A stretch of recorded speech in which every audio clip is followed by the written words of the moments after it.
Recording studio Jamo Chand Tola. का भाव music by presented by Tiger music के हो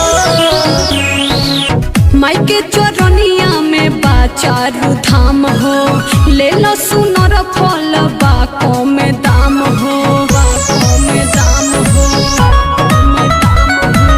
माई चरनिया में बाचारो धाम हो, दिहा सुनर भले लागी कतनो दाम हो, बावे करे के सिंगार मैया दुलरी के हो, बावे करे के सिंगार मैया दुलरी के हो, बोल का भाव बा तहरा चुनरी के हो, बोल का भाव बा तहरा चुनरी के हो।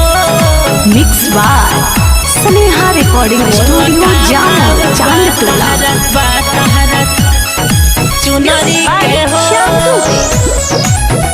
बोल का भाव बा तहरा चुनरी के हो। अड़हुल के फूल लेके ओइली मोलिनिया, गुलसिर वास्तो भी पूजी है चरनिया,